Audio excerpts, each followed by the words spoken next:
Bismillahirrahmanirrahim. Alhamdulillahirabbil alamin. Wassalatu wassalamu ala al-mab'uts rahmatan lil alamin. Nabiyina Muhammad wa ala alihi wa sahbihi wa man tabi'ahum bi ihsan ila yaumiddin. Amma ba'd.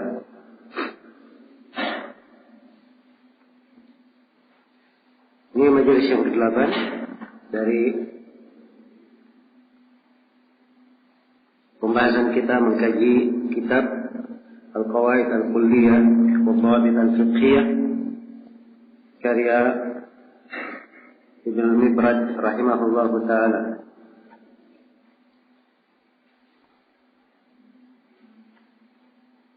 Kita telah memasuki kaidah yang ke-31.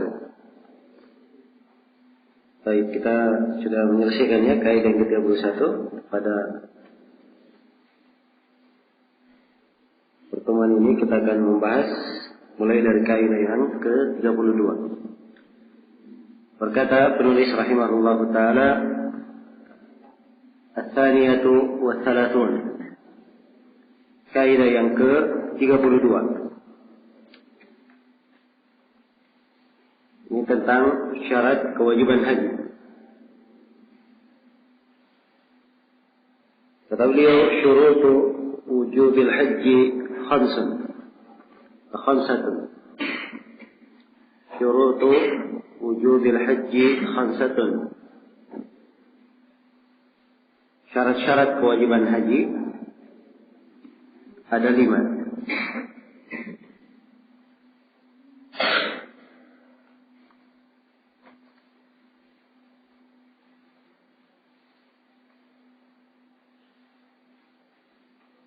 Iya. Yang pertama kata beliau, al-Islam, syarat keislaman.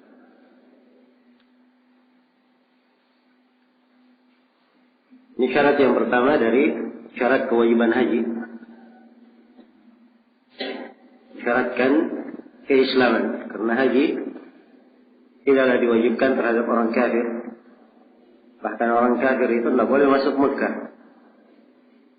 Tidak boleh masuk Mekah.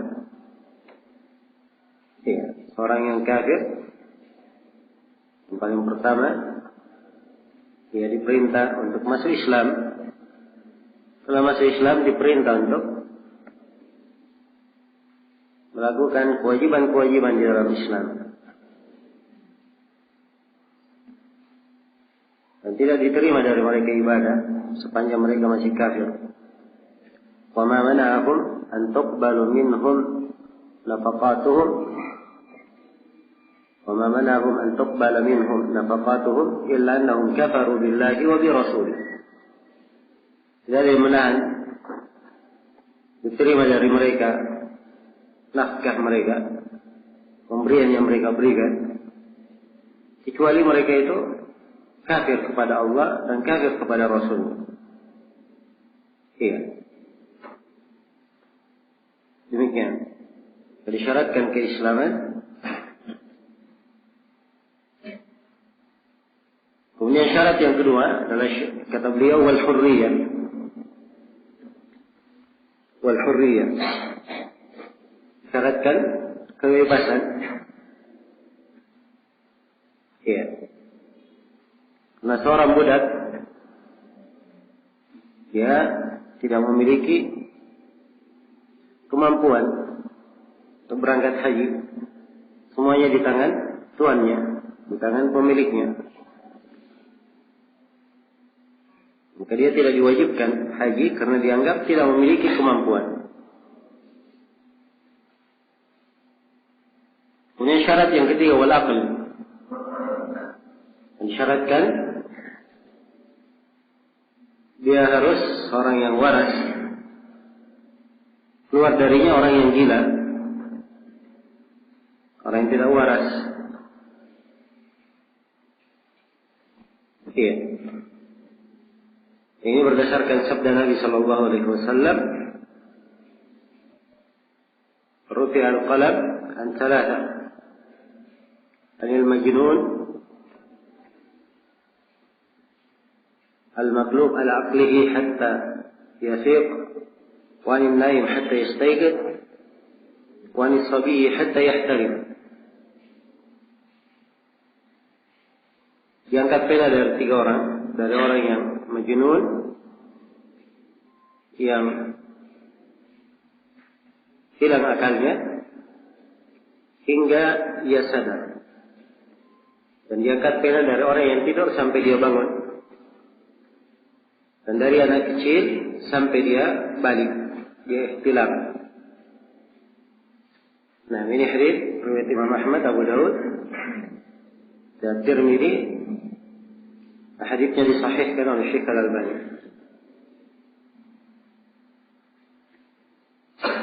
Iya. Kemudian syarat yang keempat kata beliau wal bulu.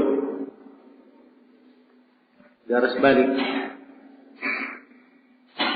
Berdasarkan hadis yang telah saya bacakan tadi. Adapun kalau dia belum balik, belum wajib untuknya haji. Namun kalau anak kecil dihajikan, hajinya syah. Dan dia mendapat pahala haji. Mendapat pahala haji. Dan ini berdasarkan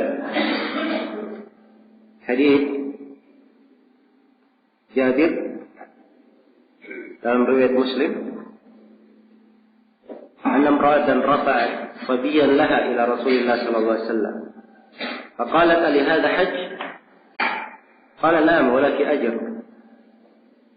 Seorang perempuan mengangkat bayinya kepada Rasulullah sallallahu alaihi wasallam. Ia bertanya, apakah anak bayi ini ada haji baginya? Kata beliau, iya, dan kamu dapat pahala. Iya. Jadi anak kecil boleh dibawa haji. Dan hajinya syah, walaupun belum wajib. Dan kalau dia diikutkan haji, itu belum mengangkat kewajiban haji Islamnya. Dia dapat pahala tapi tidak mengangkat kewajiban haji Islamnya. Iya.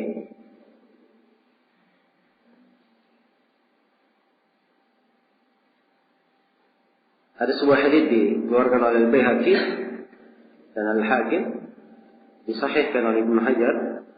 Syekh bin Baz menghasankan sanadnya. Ayyuma sabiyyin hajja thumma balagh fa alayhi hajjatun ukhra wa ayyuma 'abdin hajja thumma udhiqa fa alayhi hajjatun ukhra. Baik anak kecil manapun yang haji kemudian dia balik, maka dia wajib haji lagi. Budak mana yang melakukan haji kemudian dia dibebaskan, maka dia wajib melakukan haji lagi. Iya. Ini sudah syarat yang berapa? Syarat yang keempat. Syaratkan al-bulugh, dia harus balik. Ini syarat yang kelima, wal istita'ah. Disyaratkan kemampuan. Ya, dan kemampuan di sini bil mali wal badan. Mampu dengan harta dan mampu dengan badannya. Jadi punya materi untuk berangkat dan ada kemampuan fisik untuk menunaikan ibadah haji. Dan ini berdasarkan firman Allah Subhanahu wa taala, "Walillahi 'alan nasi hajjul baiti man istata'a ilaihi sabila." Dan untuk Allah terhadap manusia kewajiban menunaikan haji ke Ka'bah bagi siapa yang punya kemampuan ke sana. Iya, bagi siapa yang punya kemampuan ke sana. Maka disyaratkan kemampuan. Dan kemampuan di dalam ayat bersifat umum, cakup segala kemampuan, maka itu berkaitan dengan badan maupun berkaitan dengan materi. Dari sisi materi dia perlu nafkah, biaya untuk mengantarnya ke masyair, tempat-tempat untuk melaksanakan ibadah haji. Iya. Dan badan dia perlu kemampuan fisik untuk melakukan perjalanan ibadah itu. Karena dia tentunya dimaklumi sebuah kegiatan yang memerlukan kemampuan fisik. Iya. Ini yang disebut al-istita'ah, kemampuan. Nah, ada orang yang tidak memiliki nafkah, dia dianggap tidak mampu. Dianggap tidak mampu. Orang yang berhutang, kalau hutangnya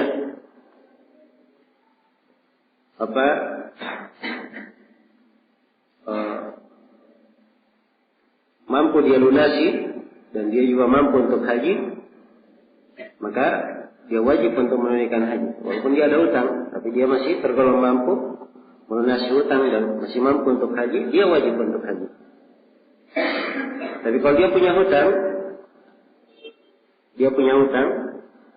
dan tidak ada kemampuan yang lain bagi dia kecuali membayar hutangnya, maka membayar hutang lebih didahulukan untuk dia.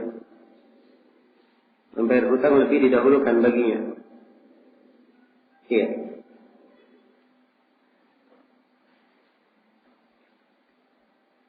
Adapun orang yang diberi biaya oleh orang lain untuk menunaikan ibadah haji, ya tidak apa-apa dia menunaikan ibadah haji.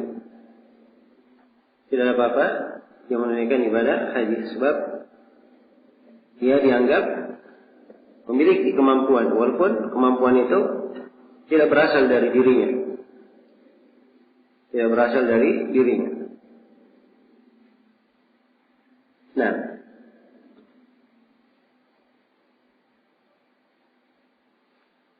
dan di dalam masalah kemampuan ini bercabang banyak pembahasan lain.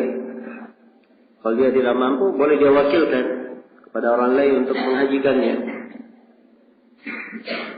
Boleh dia wakilkan. Kemudian di syarat yang kelima ini penulis menyebutkan syarat yang keenam. Kata beliau, wa tazidul mar'atu bi syartin sadis wa huwa al-mahram. Dan untuk perempuan ada syarat yang keenam untuk perempuan,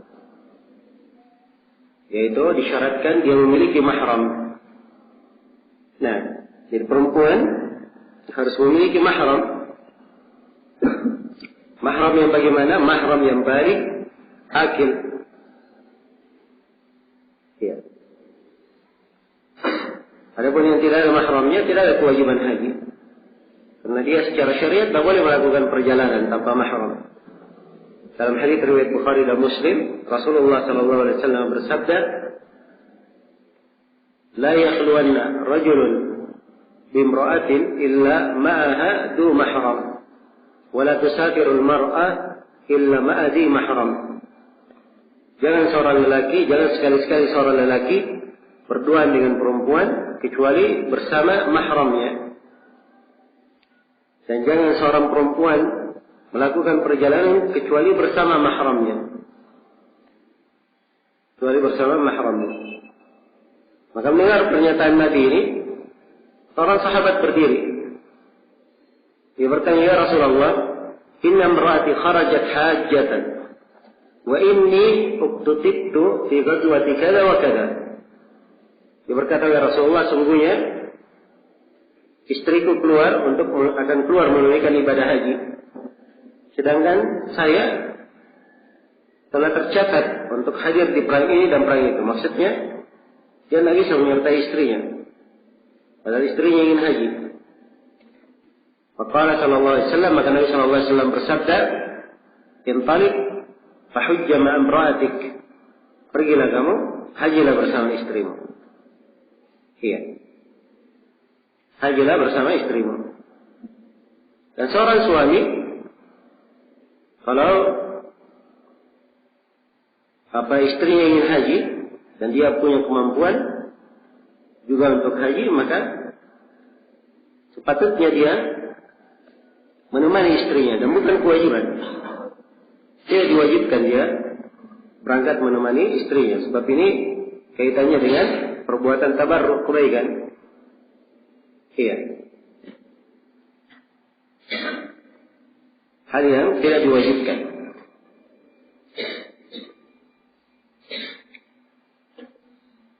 Baik. Jadi kalau dia ingin berangkat bersama istrinya, dia berangkat. Dan itu yang paling afdal baginya, tentunya paling utama. Sebab istri boleh mahramnya suami, boleh mahramnya anaknya, boleh saudara laki-lakinya, boleh ayahnya, dan seterusnya dari mahramnya yang laki-laki yang telah balik. Nah, tapi andai kata seorang perempuan keluar menunaikan ibadah haji tanpa mahram, maka hukum hajinya syah. Namun dia berdosa karena safar tanpa apa? Safar tanpa mahram. Hukum hajinya syah, tapi dia berdosa karena safar tanpa mahram. Iya. Orang yang haji tidak disyaratkan dia harus izin kepada orang tua. Tidak disyaratkan. Sebab ini ibadah kepada Allah. Kalau orang tua melarang, maka itu larangan bukan pada tempatnya. Larangan sifatnya maksiat. Anda boleh taat kepada makhluk dalam maksiat. Demikian pula kalau misalnya istri ingin haji ditemani oleh mahram lainnya, dan suaminya tidak mengizinkan, dan harus dia taat kepada suaminya. Boleh dia keluar haji bersama mahramnya. Iya. Baik.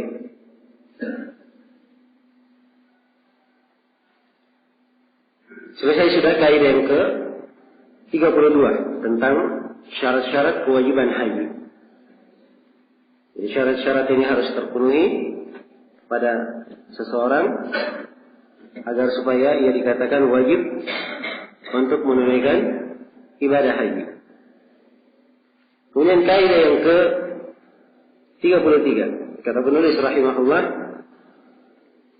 Ats-Tsalitsatu was-Tsalasun. Kaidah yang ke-33. Ini tentang mawaqit al-hajj, tentang miqat-miqat haji. Penjelasan tentang miqat. Ya. Dan miqat itu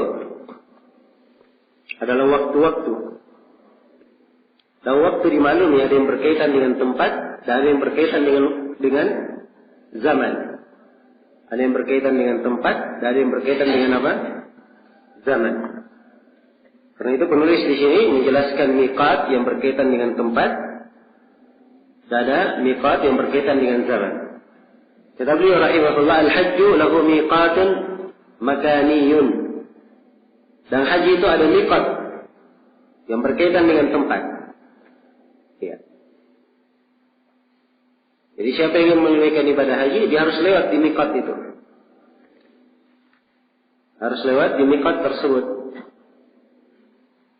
Tempat-tempatnya dimaklumi. Kata beliau, wa huwa mukhtalifun bi ikhtilafit turuq.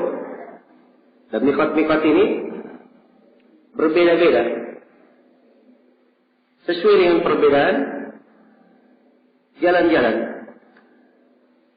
Sesuai dengan perbedaan jalan-jalan. Sebab Ka'bah adalah pertengahan bumi. Manusia datang ke sana dari berbagai penjuru. Manusia datang ke sana dari berbagai penjuru. Dan Nabi SAW telah menentukan miqat-miqat yang mencakup seluruh penjuru itu. Diterangkan dalam hadits Ibnu Abbas, diriwayatkan oleh Imam Al-Bukhari dan Imam Muslim.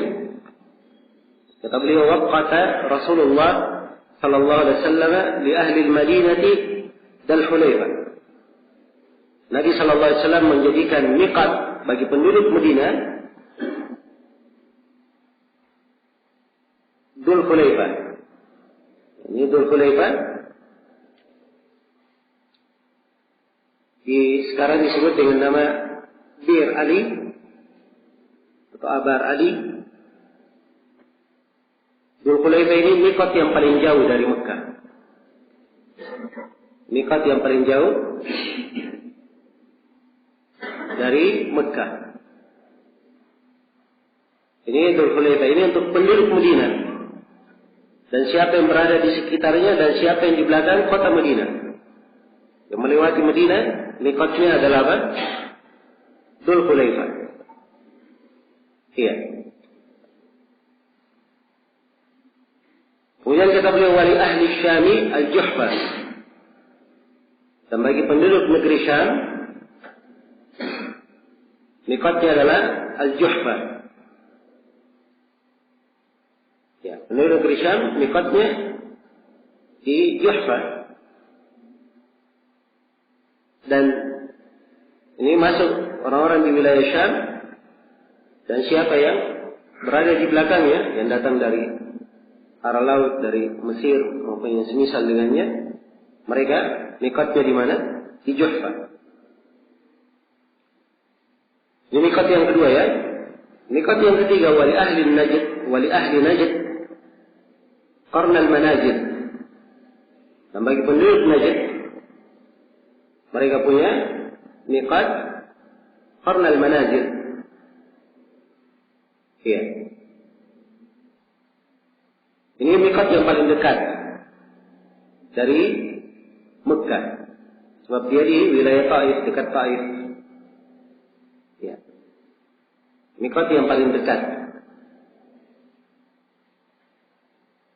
Di qarn al-manazil, orang yang berada di Taif dan siapa yang berada di belakangnya.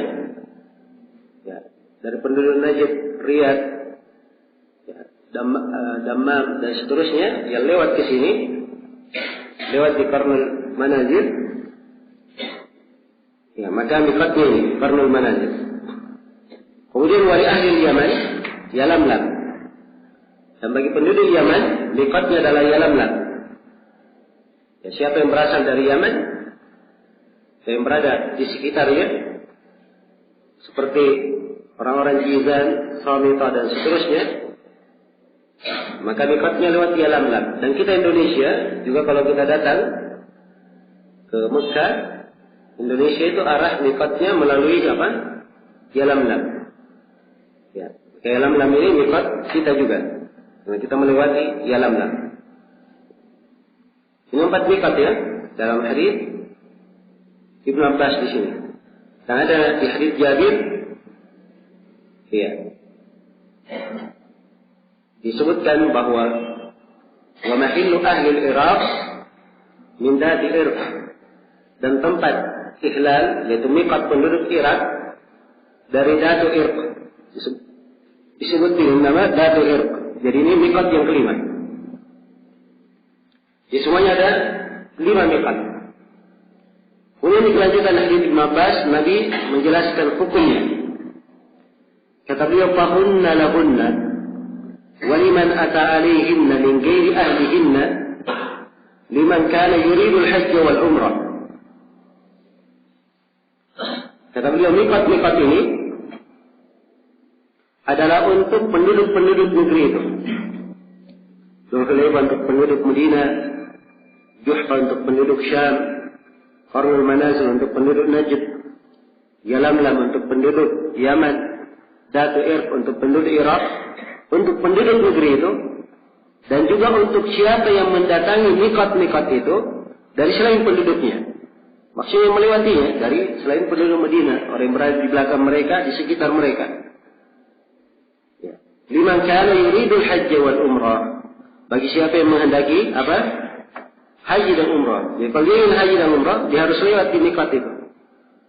Kalau dia misalnya ingin ke Mekah bukan untuk haji, bukan untuk umrah, dia ada keluarga di Mekah yang dia kunjungi, ya, atau ke Mekah hanya ingin berdagang saja, atau dia ke Mekah ada tugas yang harus dilaksanakan, dia tidak ingin haji, tidak ingin umrah, maka ini tidak harus dia lewat di miqat. Jelas ya? Tidak harus dia lewat di miqat. Baik. Kemudian kata Nabi, "Faman kana dunahunna famahilluhu min ahlihi." Siapa yang tempat tinggalnya ya setelah miqat atau di bawah miqat, maka tempat dia mulai melakukan ihram adalah dari keluarganya, dari tempat dia tinggal. Dari tempat dia tinggal. Nah, contoh misalnya, ya, kota Madinah tentunya miqat yang paling jauh ya, 400-an kilo. Ini yang paling jauh mikotnya. Dan sepanjang jalan ke Madinah banyak kota yang dilalui. Banyak kota yang dilalui. Ya. Ini sudah lewat dari mikot. Sudah lebih dekat ke Mekah. Ya. Jelas ya? Jadi kalau misalnya dia tinggal di Tan'im, ada orang yang tinggal di Tan'im. Tan'im bukan masuk di wilayah Mekah, dia di luar Mekah, di perbatasan. Ya. Maka mikotnya dia tidak perlu ke 5 mikot ini. Dia mikot dari rumahnya saja. Dia mikot dari rumahnya. Demikian pula penduduk Jeddah. Penduduk Jeddah ini di bawah mikot. Jelas ya? Maka tidak perlu mereka ke mikot. Langsung saja datang ke Mekah menunaikan haji. Demikian. Ini bagi orang yang tempatnya ya melewati mikot atau di bawah mikot, maka dia tidak harus kembali ke mikot, tapi dia melakukan ihram dari mana? Dari tempatnya masing-masing. Baik, ini disebut dengan mikot makani, mikot tempat. Jadi siapa yang ingin haji, dia harus lewati mikot itu. Dia lewati mikot, dari mikot itulah dia memakai pakaian ihramnya. Ya boleh dia pakai dari rumahnya. Nanti begitu lewat mikot, di situ dia memulai ihram hajinya. Masuk ke dalam manasiknya. Jadi harus lewat mikot. Ya. Dan juga tidak harus di mikotnya. Boleh sejajar dengan mikot. Karena yang dimaksudkan adalah bukan tempatnya. Dimaksudkan adalah apa? Batasan sejajarnya. Iya. Ini itu orang yang datang lewat udara, dia pakai dari atas pesawat, dia sudah siap. Ya, dan begitu sudah mendekati mikot, dia membaca ihlal ihramnya dan niat masuk ke dalam nusuk. Ya. Melewati mikot. Jelas ya? Baik, ini mikot yang berkaitan dengan tempat.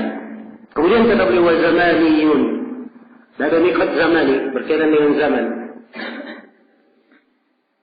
Wa huwa Syawal, yang berkaitan dengan zaman, yaitu Syawal, wa Dzulqa'dah, bulan Dzulqa'dah, wa ashrun min Dzulhijjah, dan 10 hari dari bulan Dzulhijjah. Iya. Jadi ini mikot zaman, maksudnya waktu pelaksanaan haji. Jadi siapa yang ingin haji, dia mulai melakukan kegiatan hajinya di 3 bulan ini. Ya, bulan Syawal, Dzulqa'dah dan 10 dari Dzulhijjah. Ya, sebagian para ulama ada yang berpendapat Dzulhijjah bukan 10 hari saja, tapi semua Dzulhijjah. Itu masuk ke hitungan haji semuanya. Baik. Jadi kalau misalnya ada yang mau haji, dia haji tamattu misalnya. Haji tamattu ada umrah dan ada apa? Hajinya.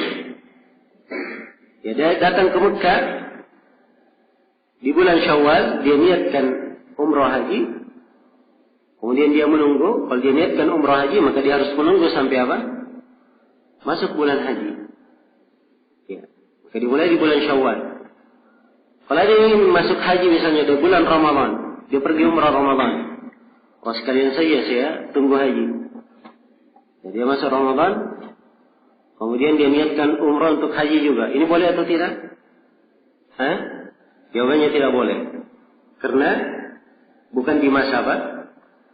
Di masa pelaksanaan haji. Jadi masa pelaksanaan haji ini Syawal, Dzulqa'dah dan apa? Dzulhijjah, berbeda dengan umrah. Ya. Kalau ibadah umrah dia boleh kapan saja. Sepanjang tahun boleh dia lakukan umrah. Tapi kalau haji ada waktu tertentu, harus pada waktunya. Nah, baik. Kemudian kata beliau dalam kelanjutan kaidah, wa yasihhu qabla miqatihi al-makani. Ya. Haji itu syarat sebelum miqat makani. Jadi Ada orang yang lewat di Dzul Hulaifah. Sebelum lewat Dzul Hulaifah dia sudah ihram dahulu. Dia sudah ihram. Apakah syah ihramnya? Jawabannya iya syah. Karena dia sudah memulai dengan apa? Sebelum. Tidak harus. Kita sudah terangkannya. Tidak harus dia di Dzul Hulaifahnya. Boleh sebelumnya sedikit. Ya. Dan boleh sejajar dengannya. Tidak harus jadi Dzul Hulaifah. Misalnya Dzul Hulaifah 1 kilo di sana. Ya. Saya tahu saya ini sekarang sejajar dengan Dzul Hulaifah. Untuk berjalan ke Mekah. Saya ihram dari tempat saya nggak ke Dzul Hulaifah. Itu tidak ada masalah. Jelas ya? Saya sudah sejajar dengan apa? Dengan miqat. Iya. Karena itu kata penulis, wa yasihhu qabla miqatihil makani. Dia syah sebelum miqat tempatnya. Iya. Wa la yasihhu qabla miqatihi az-zamani. Dan tidak syah sebelum miqat waktunya. Ya, sebab kalau dia niat haji sebelum Syawal itu tidak syah. Harus masuk di waktunya. Jadi ini perbedaannya. Sekarang beliau di sini menerangkan dua jenis miqat, ada miqat zamani dan ada miqat apa? Makani. Dan beliau terangkan tempat miqat itu yang mana, ada 5 tempat. Apa tadi 5 tempatnya? Yang pertama, Dzul Hulaifah untuk penduduk Madinah di sekitar dan sekitarnya dan siapa yang datang melewatinya. Ya, kemudian miqat yang kedua Al-Juhfa, ini pun untuk penduduk Syam.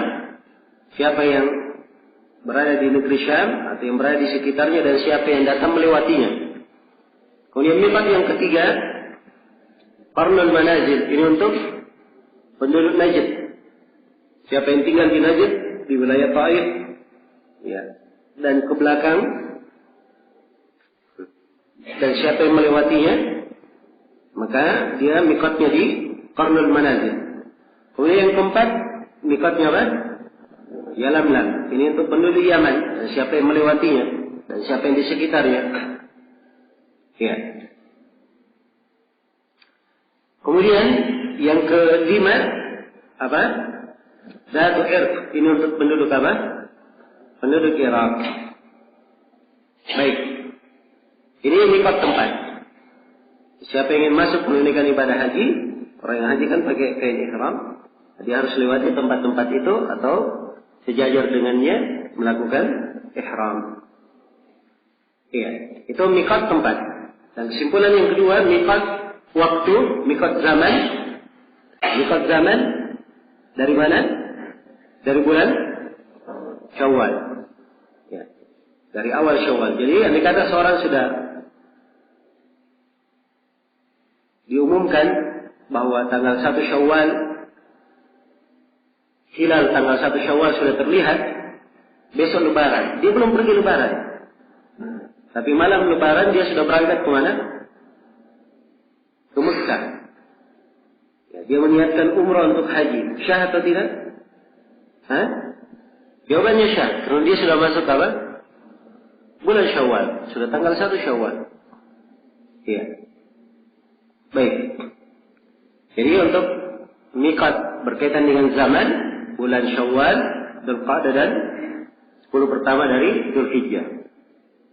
Ya, kemudian kaidah yang ketiga dari ini, dari uraian penulis, kalau ada yang melakukan ihram sebelum miqat tempat, syah atau tidak hajinya? Jawabannya syah. Sebab dia ihram sebelum miqatnya, sebelum miqat tempat. Karena yang dimaksudkan dia berihram sebelum melewati miqat. Kalau sudah lewat miqat, tidak syah. Ya, kalau dia sebelum miqat, tidak apa-apa. Ya.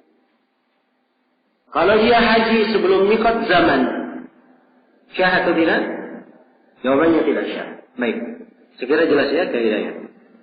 Ini kaidah yang ke-33. Kemudian kata beliau, rahimahullahu ta'ala, Ar-Rabi'atu was-Salatun. Ya. Ar-Rabi'ah was-Salatun. Kaidah yang ke-34.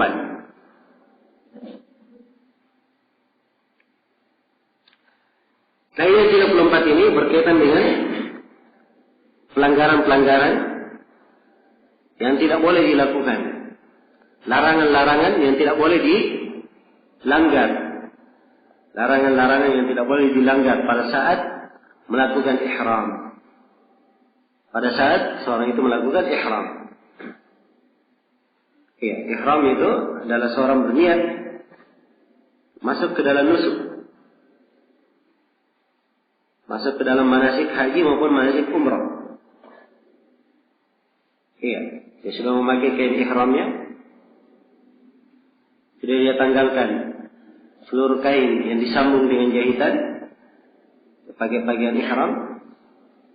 Kemudian dia berniat untuk masuk ke dalam manasik haji atau umrah. Ya.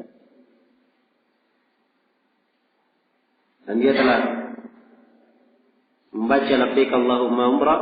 Kalau untuk umrah, kalau haji dia membaca labbaik Allahumma hajjan. Kalau hajinya ifrad, dia membaca Allahumma labbaik Allahumma hajjan wa umrah. Kalau hajinya tamattu dan apa? Qiran. Iya. Kalau dia baca labbaik Allahumma umrah saja dulu untuk haji tamattu.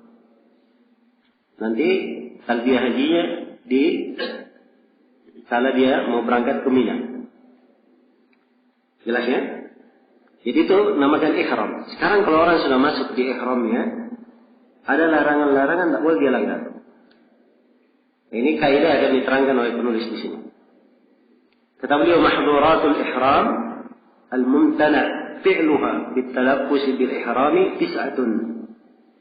Ada larangan-larangan dalam ihram yang tidak boleh dilakukan saat seorang sedang talabbus, sedang dalam kondisi melakukan ihram. Jadi kondisi seorang sedang melakukan ihram, tidak boleh pelanggaran ini dilanggar. Ada 9 pelanggaran, tidak boleh dilanggar. Ada 9 larangan, tidak boleh dilakukan. Yang pertama kata beliau, halqus sya'ar. Tidak boleh mencukur rambut. Iya. Kata halq di sini, itu halq artinya apa? Menggundul ya. Sebab halq itu menggundul. Karena itu bahasa penulis di sini kurang detail. Ya. Yang dimaksudkan, yang dilarang bukan sekadar menggundul. Jadi kalau dia pangkas rambutnya boleh atau tidak? Hah? Ya. Kalau bahasa yang digunakan oleh penulis boleh saja. Sebab yang dilarang apa? Menggundul. Ya. Bukan itu yang dimaksud. Yang dimaksud menghilangkan rambut. Ya. Karena itu kalau dibahasakan dengan izalatus sya'ar, itu lebih luas. Kata izalah. Dia menghilangkan rambut. Ya, dan rambut yang dimaksud bukan hanya rambut kepala. Semua rambut yang ada di badan. Semua rambut yang ada apa? Di badan. Iya. Apakah di kepalanya, di ketiaknya, ya, di kakinya, di tangannya, atau rambut kemaluannya, dan semisal dengan itu, semuanya tidak boleh. Termasuk rambut jenggot. Ya. Jelas ya? Baik. Menghilangkan rambut. Ini tidak diperbolehkan dalam ihram berdasarkan firman Allah Subhanahu wa taala, "Wala tahliku ru'usakum hatta yablughal hadyu mahillah." Dan jangan kalian mencukur kepala-kepala kalian sampai hadyu itu sampai ke tempatnya. Sampai hadyu sampai ke tempatnya. Ya, maksudnya sampai kalian tahallul dari ihram. Ya. Sampai hadyu tempatnya atau di waktu yang memang sudah diizinkan untuk mencukur rambut. Nah,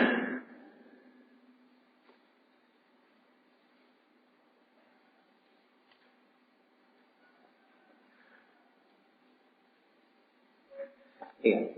Kalau seorang misalnya dia garuk kepalanya, ada rambutnya yang jatuh tidak sengaja, itu tidak ada masalah. Demikian pula kalau dia mandi, dia gosok kepalanya, ada rambut yang jatuh, itu tidak dipermasalahkan. Demikian pula orang yang ihram itu tidak dilarang bersisir. Tidak ada dalil yang melarang bersisir. Ya. Kalau saat bersisir ternyata ada rambut yang jatuh, itu bukan hal yang dipermasalahkan. Tapi yang dipermasalahkan di sini kalau dia sengaja menghilangkan rambutnya. Iya. Ini larangan yang pertama.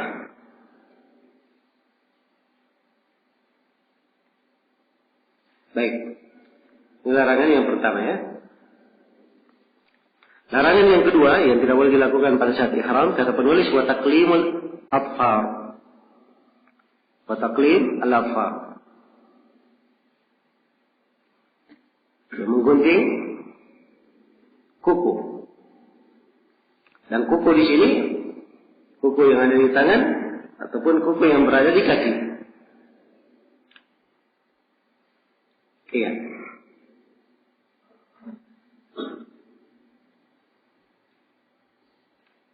Baik. Nah, untuk tidak bolehnya, ini terangkan dalam beberapa hadis dan juga dipahami ya, dari sebagian ketentuan yang berkaitan dengan kuku. Seperti Ibnu Abbas radhiyallahu taala anhu berkata, "Idan kasara dhahruhu tarasahu." Kalau kukunya patah, maka tidak apa-apa dia buang. Ya, ini menunjukkan bahwa kuku ini asalnya tidak boleh dibuang. Tapi kalau dia patah, tidak apa-apa untuk apa? Dibuang karena mengganggu. Iya. Jelas ya? Baik, ini larangan yang kedua. Kemudian larangan yang ketiga. Ya, dan memotong kuku ini tidak boleh dengan apapun ya. Apakah dengan gunting kuku atau dia gigit kukunya sampai terpotong. Ya, dengan cara apapun tidak diperbolehkan. Ya, kecuali kalau misalnya tanpa sengaja patah kukunya, ya, kukunya sudah hampir lepas, dan kalau dia tidak lepaskan akan mengganggunya, boleh dia hilangkan. Sebab ini sudah apa? Sudah masuk dalam bentuk gangguan. Ya. Nah, asalnya sudah patah, bukan karena kehendaknya. Kemudian yang ketiga, dari larangan wa taqtiyatur ra's, dan dilarang menutup kepala. Ya. Maksudnya larangan menutup kepala dengan sesuatu yang langsung bersentuhan dengan kepala. Menutupi kepala dengan sesuatu yang menyentuhnya secara langsung. Seperti dia memakai kofiyah, atau dia memakai imamah, atau dia memakai kutrah. Ya. Memakai kutrah. Jadi bedakan ya antara imam. Kalau imam itu dililit di atas kepala. Dililit di atas kepala. Ya, kalau imamnya hanya diletakkan di atas kepala saja, seperti kebiasaan kebanyakan orang-orang di Timur Tengah sekarang, itu disebut kutrah. Disebut kutrah. Jelas ya? Walau ada yang semisal dengannya. Ya, dia pakai topi misalnya, atau pakai apa, tidak diperbolehkan. Tidak diperbolehkan. Demikian pula wajah seseorang, wajah tidak boleh ditutup wajahnya. Ya. Yang boleh ditutup. Dan ini berdasarkan hadits Ibnu Abbas riwayat Bukhari dan Muslim tentang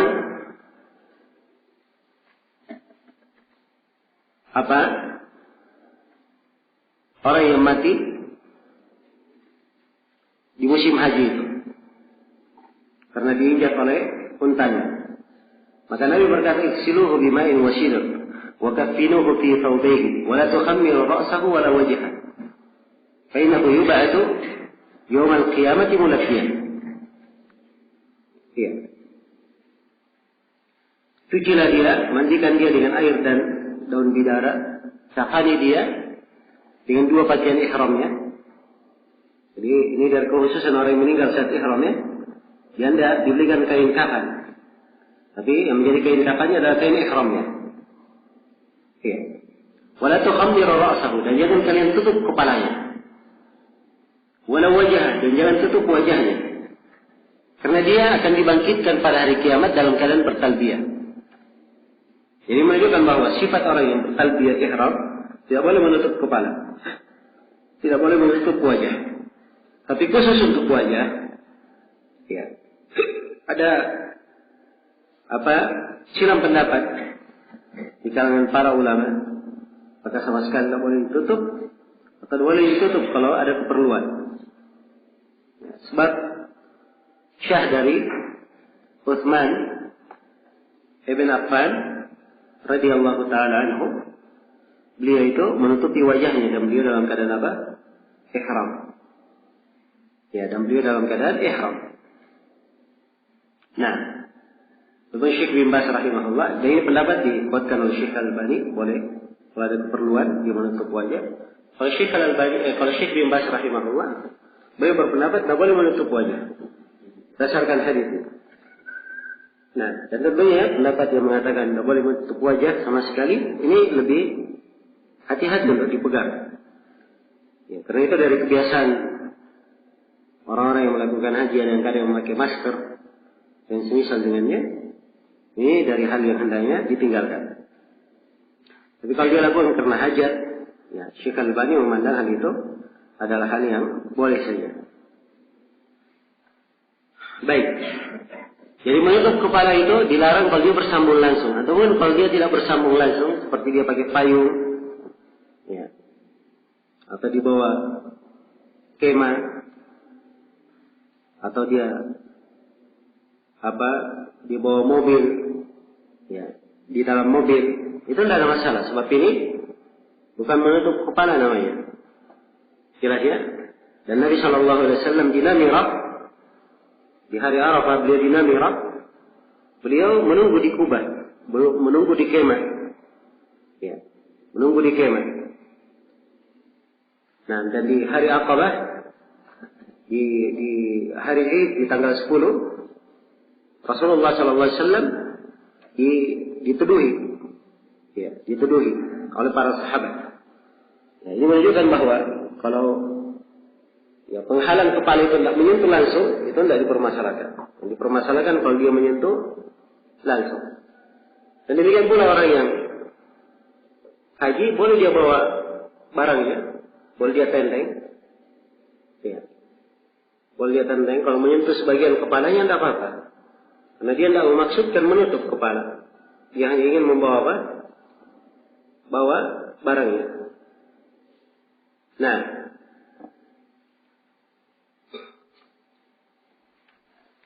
baik. Ini tentang menutup kepala. Dan ini hukum khusus untuk siapa? Tidak boleh menutup kepala? Untuk laki-laki. Ya, adapun perempuan, ya, perempuan mereka tetap menutup kepala. Sebab Nabi Shallallahu Alaihi Wasallam telah memberikan ketentuan umum, dia boleh memakai pakaian apa saja yang dia kehendaki. Hanya saja Rasulullah melarang wala tantaqib al-muhrimah wala talbas al-qaffazain. Seorang perempuan yang sedang ihram tidak boleh memakai niqab, penutup wajah, dan tidak boleh dia memakai dua kos tangan. Ya. Memakai dua kos tangan. Dan ini diantara dalil yang dipakai oleh para ulama tentang wajibnya menutup mata dan kedua telapak tangan. Wajibnya menutup muka dan kedua telapak tangan. Dan itu adalah aurat bagi perempuan. Hanya saja di ihram, tidak boleh ditutup. Ya. Dan niqab, yang dikatakan niqab di sini, itu adalah kain yang langsung bersambung dengan bajunya, menutupi mukanya. Ya. Apakah dia dari atas atau dari samping, atau yang semisal dengannya. Jelas ya? Adapun kalau misalnya pada saat dia ihram ada laki-laki, maka boleh dia tutup mukanya, tapi dia tutup dengan kainnya. Ya. Dia tutup dengan kain jilbabnya. Ya, karena itu yang memudahkan, yang dipakai bagi perempuan, dia memakai kain yang dililit di kepalanya. Jadi disebut tarha ya. Kalau kita di sini, ya jilbab yang panjang, tapi sifatnya dililit. Ya, sisa dari lilitannya itu sewaktu-waktu bisa dipakai untuk apa? Menutupi muka. Ya, kalau misalnya ada laki-laki yang bukan mahramnya, dia boleh menutupi mukanya. Ya, begitu sudah tidak ada lagi yang bukan mahramnya, dia buka. Jelas ya? Dia membukanya. Nah, karena Asma bintu Abi Bakar radhiyallahu ta'ala anhuma, beliau berkata, "Kunna nughatti wujuhana minar rijal." Sungguhnya kami menutup wajah-wajah kami dari laki-laki. Ini pada saat ihram. Iya. Jadi kalau ada laki-laki dia tutup wajahnya. Baik.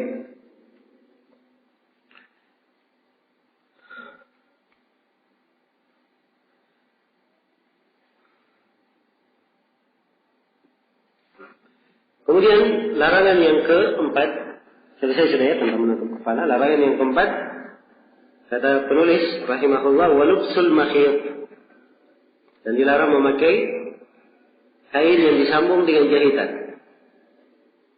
Ya, semua kain itu berjahit ya, semua dibikin. Tapi yang dimaksud di sini dia disambung dengan jahitan. Disambung dengan jahitan atau terlipat dengan apa? Jahitan, itu yang dilarang. Nah, karena itu kain ihram itu kayak sarung ya. Cuma sarung itu kan sudah disambung. Ya, itu sarung. Jadi kain ihram tidak, dia terlepas. Nanti sisa dia apa? Digabungkan. Kain yang dipakai untuk ihram. Iya. Masuk di dalam kain yang disambung dengan jahitan, dia memakai baju atau memakai celana, ya. Atau dia memakai jaket, memakai sepatu, memakai kaos kaki, ini semua jahitan. Memakai kaos kaki juga jahitan, sebab dia terjahit, disambung dengan jahitan. Ya.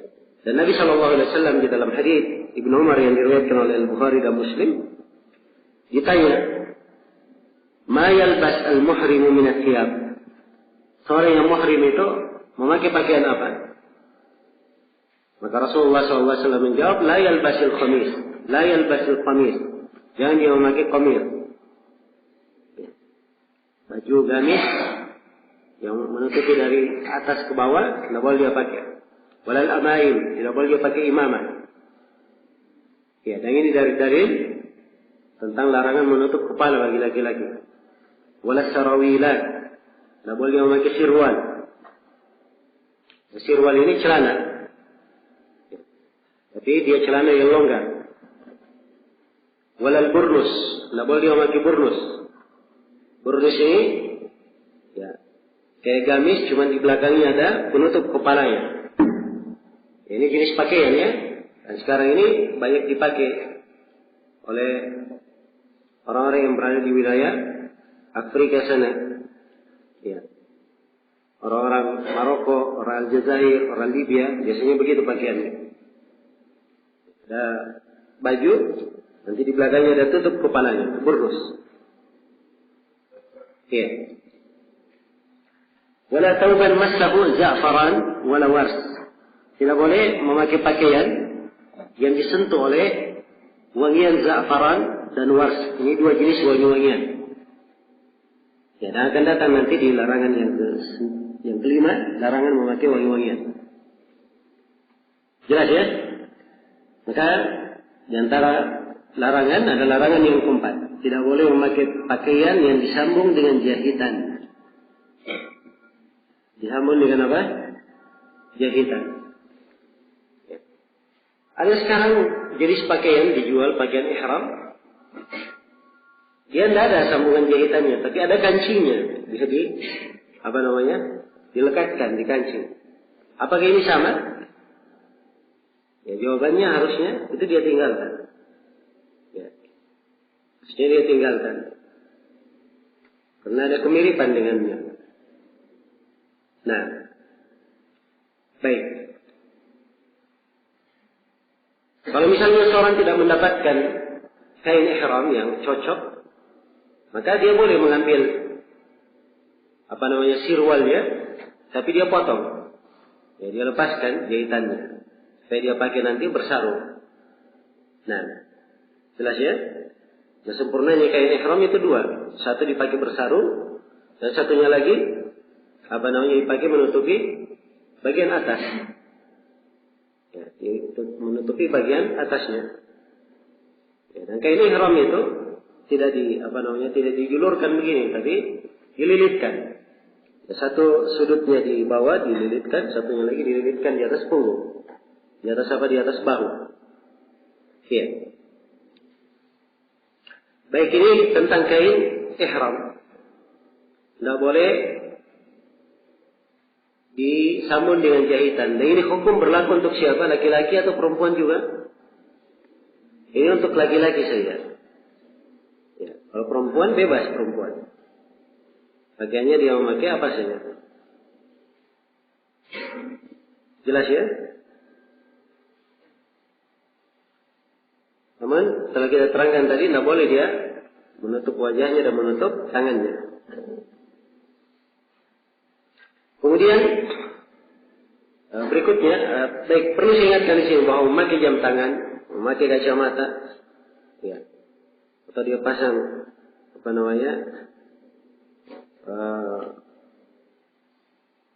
alat pendengar di telinganya, ya, atau dia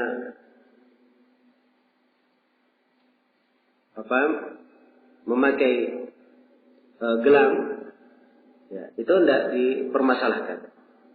Tidak dipermasalahkan. Nah, ini khusus berkaitan dengan gelang. Jadi musim haji itu banyak ya tanda-tanda yang dipakai. Ada yang diberi gelang, ada diberi diberi kalung. Dan ada yang diberi lingkaran di di lengannya. Jadi lingkarannya disimpan di lengannya. Ini biasanya saya lihat orang-orang India seperti itu. Nah, jelas ya? Ya, kalau dia digelang di sini, ya, ini masuk ke dalam hukum memakai gelang. Ya, dan juga kalau digantungkan di sini, itu ada hal tentunya dilarang menggantung jimat-jimat dan sebagainya ya. Walaupun itu bukan jimat-jimat, tetapi tasyabbuh atau hal-hal yang mengantar ke sana, ya sebaiknya ditinggalkan. Sebaiknya ditinggalkan. Dan memang paling amannya kalau dia berada di sini atau di kantong ya.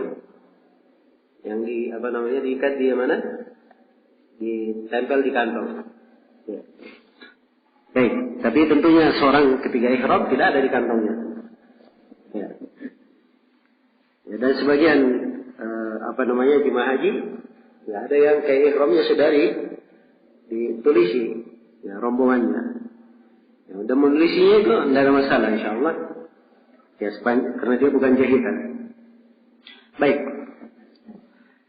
Kemudian yang kelima, larangan yang kelima wattib. Artinya tidak boleh menggunakan wangi-wangian. Tidak boleh menggunakan wangi-wangian tidak pada badan, tidak pada pakaian, tidak pula pada yang lainnya yang bersambung dengan dirinya. Karena Nabi SAW berkata tentang orang yang meninggal di musim haji itu, wala tumissuhu bitib. Jangan kalian menyentuh dia dengan wangi-wangian. Ya, jadi kalau dia menyentuh wangi-wangian tidak diperbolehkan. Iya. Adapun kalau misalnya dia mencium bau wangi-wangian, ya mencium bau wangi-wangian tak dilarang dia menciumnya. Jelas ya? Tapi yang dilarang adalah apa? Dia memakainya. Dia memakainya. Nah,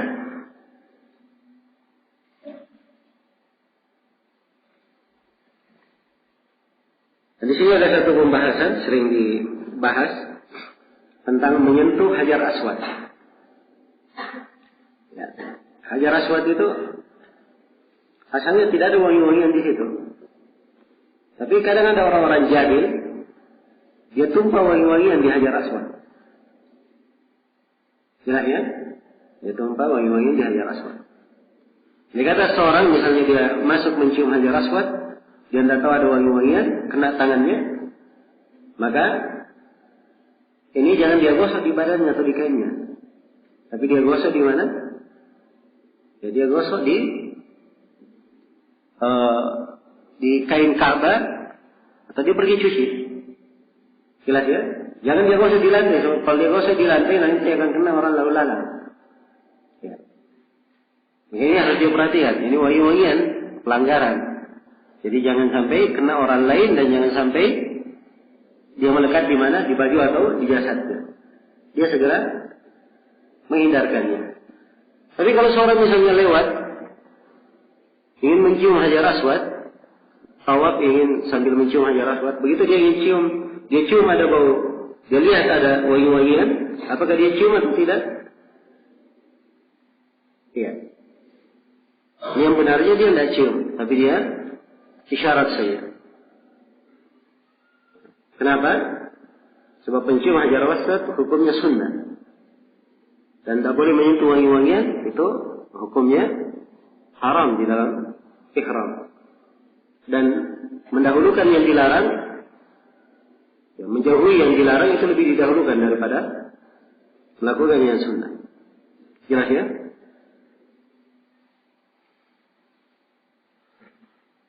Kemudian kata beliau, selesai sudah memakai wangi-wangian.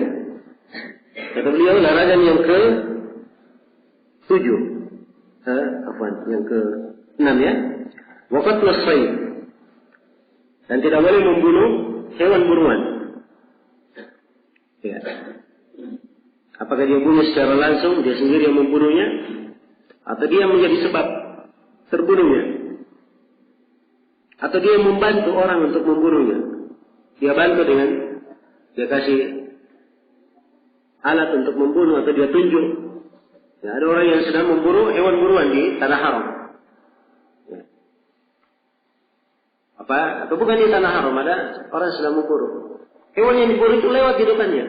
Datang si pemburu yang bertanya, ada nggak lewat hewan di sini? Nggak boleh dia jawab, ada, dia lari ke sana. Namanya membantu. Ya. Jelas ya? Dan ini tidak diperbolehkan. Tidak diperbolehkan bagi orang yang ihram. Nah, ini berdasarkan firman Allah Subhanahu wa taala, "Wa hurrima 'alaikum saydul barri ma dumtum hurma." Dan diharamkan atas kalian hewan buruan darat sepanjang kalian itu masih ihram. Sepanjang kalian itu masih ihram. Ya. Ini tentang memburunya dilarang. Tapi kalau dia makan, ya masalah makannya itu lain lagi. Masalah makannya. Baik.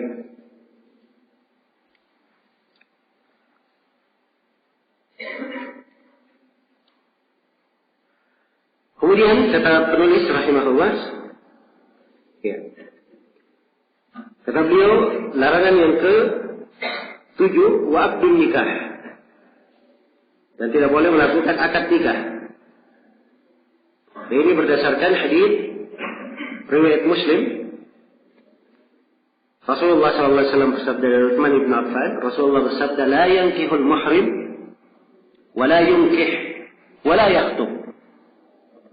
Seorang yang melakukan ihram tidak boleh menikah, tidak boleh menikahkan, dan tidak boleh melamar. Ini 3 hal tidak boleh dia lakukan. Dia sendiri tidak boleh menikah, dan dia tidak boleh menikahkan orang lain, dan dia juga tidak boleh melamar. Apa dia lamar untuk dirinya sendiri atau dia lamarkan orang lain? Ini semuanya tidak diperbolehkan pada saat melakukan ihram. Ya, sekiranya jelas ini ya. Kemudian larangan yang ke-8, wal waqa'u fil farj. Dan dilarang dia melakukan hubungan suami istri. Ya. Dan ini penulis di sini menegaskan ya, hubungan yang kaitannya dengan kemaluan. Ya, supaya dipahami bahwa ini yang diharamkan. Ya, dan ini larangan yang paling besarnya di dalam ihram, larangan yang paling besarnya. Ya. Karena itu, siapa yang melanggar larangan ini, ya, dia sedang ihram, melakukan manasik haji, lalu dia melakukan hubungan suami istri sebelum tahallul pertama, dia kena 5 kewajiban. Dia kena 5 hukuman. Yang pertama, hajinya dianggap batal. Yang kedua, hajinya sudah batal tapi dia wajib melanjutkan haji itu. Tidak boleh dia katakan, oh, sudah batal haji saya pulang saja. Tidak, dia wajib melanjutkannya sampai selesai. Kemudian kewajiban yang ketiga, dia wajib menggantinya di tahun depan.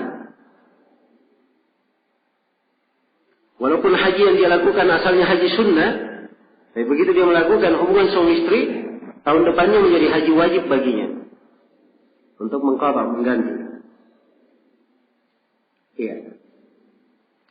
Kemudian kewajiban yang keempat, dia wajib untuk menyembelih badanah, menyembelih onta, ya, atau dia menyembelih sapi. Ya, ini bukan kambing, onta atau sapi. Ini kewajiban yang keempat. Dan kewajiban yang kelima, dia harus bertobat dari perbuatannya. Ini 5 kewajiban. Ya. Jelas ya? Ini kalau dia lakukan sebelum tahallul pertama. Karena di haji itu ada 2 kali tahallul. Ada tahallul pertama dan ada tahallul apa? Kedua. Ada tahallul kedua. Nah,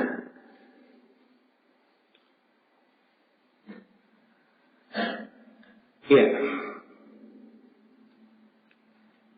Jadi kalau dia melanggar, melakukan hubungan suami istri sebelum tahallul kedua,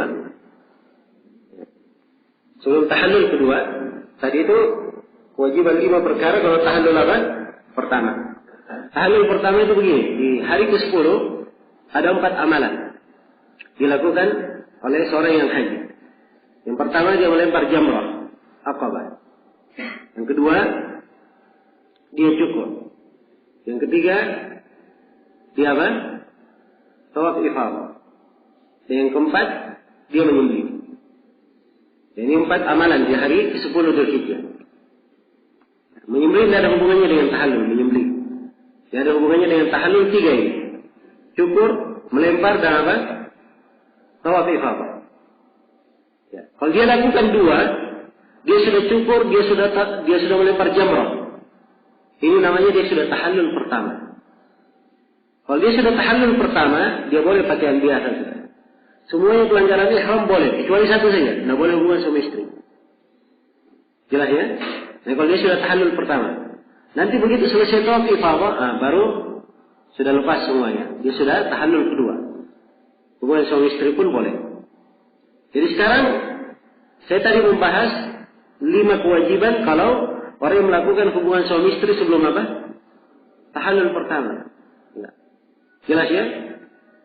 Masih di tanggal 8 Dzulhijjah, dia sedang pakaian ihram haji. Ya. Kemudian dia melakukan hubungan suami istri. Ya. Maka ini tadi yang saya katakan apa? Ada 5 kewajiban dilakukan sebelum tahallul pertama. Tapi yang dikata seorang misalnya dia sudah melempar jamrah, dia sudah cukur, ya, berarti dia sudah tahallul pertama. Belum lagi dia tawaf, dia jatuh dalam pelanggaran, melakukan hubungan suami istri. Maka apa kewajibannya? Ya, kewajibannya yang pertama, ya, dia wajib untuk menyembelih kambing atau menyembelih dam, disembelih di Mekah dan dibagikan kepada fakir miskin. Kewajiban yang pertama. Kemudian kewajiban yang kedua, dia wajib untuk keluar ke tanah haram, keluar dari tanah haram. Dia harus cari tanah halal di sekitar Mekah. Jadi dia harus keluar dulu dari batasan Mekah. Dia ke Tan'im atau ke Ji'rana atau ke Arafah, tempat yang keluar dari mana? Tanah haram. Kemudian dia melakukan ihram baru. Melakukan ihram baru. Iya. Jelas ya? Baik, ini hukuman untuk orang yang melakukan hubungan suami istri di musim haji. Sebelum tahallul pertama dan sebelum tahallul kedua. Kita bedakan hukumnya. Bagaimana kalau dia melakukan hubungan suami istri di pelaksanaan ibadah umrah saja? Karena umrah, ya tentunya ibadahnya lebih ringkas. Nah, adapun ibadah umrah kalau dia melakukan hubungan suami istri sebelum sa'i, dia lakukan hubungan suami istri, maka umrahnya batal. Dan wajib dia qada umrah tersebut, kemudian dia wajib membayar dam. Dia wajib menyembelih. Ya, jelas ya? Ini sudah pembahasan tentang melakukan hubungan suami istri. Nah,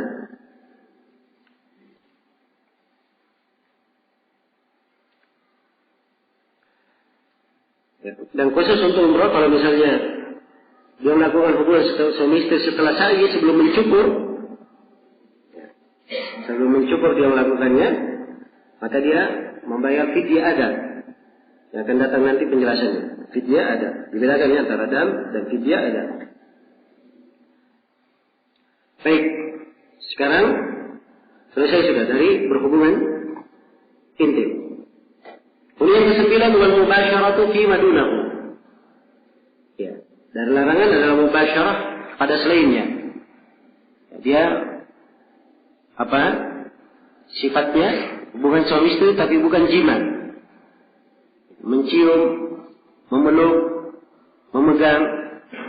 Ya. Ini tidak diperbolehkan karena dalam Al-Quran dikatakan, ya, faman farada fihinna al-hajja fala rafasa wala fusuqa. Tidak ada rafas, dan rafas itu artinya pendahuluan jima. Ya. Jadi dua yang dilarang, rafasnya, dilarangnya yang ke-9, yang lebih dilarangnya lagi adalah apa? Jima'nya, hubungan suami istrinya. Nah, ini semuanya 9 pelanggaran ihram. 9 pelanggaran ihram tidak boleh dilanggar. Iya. Baik, di sini perlu saya terangkan, kalau dia melanggar 9 pelanggaran ihram ini, apa yang dia lakukan? Ya, dan dimaklumi ya, orang yang melanggar itu, ada yang melanggar dengan sengaja, ada yang tidak sengaja, ada yang lupa, ada yang melanggar sengaja, dia punya udzur. Ya. Dia haji musim dingin, tak tahan dia tutup kepalanya. Dia tak tahan dingin. Ini udzur ya bagi dia. Apakah dia juga wajib kena sesuatu? Ya, baik, saya akan rinci tentang kondisi dan hukumnya. Baik. Jadi pelanggaran-pelanggaran ihram ini ada 3 keadaan. Keadaan yang pertama, ada yang melanggar pelanggaran ini dengan sengaja.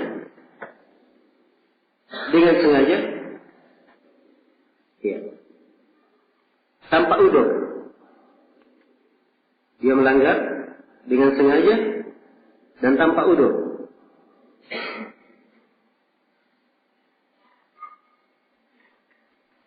Ya, tanpa udzur dan tanpa ada keperluan.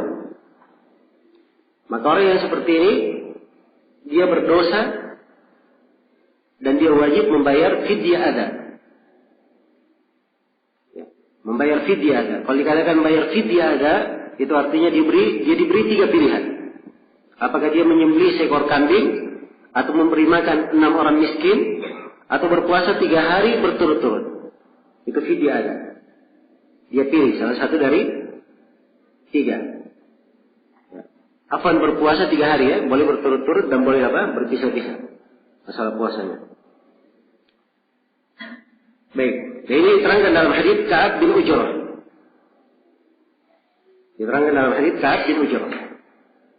Keadaan yang kedua, dia melanggar dengan sengaja, tapi karena keperluan.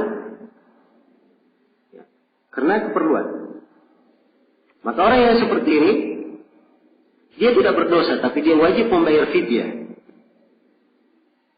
Dan ini berdasarkan firman Allah, "Wala tahliku ru'usakum hatta yablugha al-hajyu mahillah. Faman kana minkum maridan aw bihi adan min ra'sihi fafidyatun min siyamin aw sadaqatin aw nusuk." Ya. Janganlah kalian mencukur rambut-rambut kalian sampai haji sampai ke tempatnya. Maksudnya sampai waktu yang dibolehkan. Namun siapa di antara kalian yang sakit atau di kepalanya ada gangguan, maka dia boleh membayar fidyah dengan dia berpuasa, atau dengan dia bersedekah, atau dia dengan menyembelih. Nusuk artinya menyembelih. Ini ayat global ya, dirinci di dalam hadis Ka'ab bin Ujrah. Ka'ab bin Ujrah itu dibawa kepada Nabi Sallallahu Alaihi Wasallam dalam keadaan kutu itu berjatuhan di kepala beliau. Nah, ini luar biasa ya. Saking banyaknya kutu di kepalanya, berjatuhan sudah di kepalanya. Nah, ini bisa dibayangkan ya bagaimana tersiksanya. Maka kata Nabi Sallallahu Alaihi Wasallam, saya tidak melihat, saya tidak menyangka menimpa kamu seperti ini. Dan Nabi Sallallahu Alaihi Wasallam mengizinkan Ka'ab bin Ujrah untuk menggundul kepalanya. Tapi beliau terangkan, dia memilih antara salah satu dari tiga: menyembelih seekor kambing, atau memberi makan 6 orang miskin, atau berpuasa 3 hari. Berpuasa 3 hari. Dan ini Ka'ab bin Ujrah, dia mencukur sengaja karena ada apa? Ada udzur. Maka dia tidak berdosa, tapi harus membayar apa? Membayar fidyah. Ya demikian pula di musim haji. Pas masuk waktu dingin, dia nggak tahan. Ya. Dia pakai jaket, pakai kaos kaki. Jelas ya? Maka ini boleh saja kalau dia memang khawatir tidak tahan untuk dingin. Ya. Tapi nanti dia bayar fidyah. Bayar fidyah. Dan yang ketiga, orang yang melakukan pelanggaran ihram, dia lupa. Atau dia jahil tentang hukumnya. Atau dia terpaksa. Atau dia dalam keadaan tidur. Ya. Orang tidur, ya, tiba-tiba dia bangun, tertutup semua kepalanya.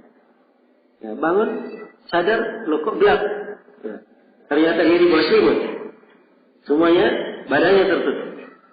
Makanya dia tidak sadar. Ya, kewajibannya dia langsung buka kembali kepalanya. Jelas ya? Sama dengan orang lupa, orang yang jahil hukum.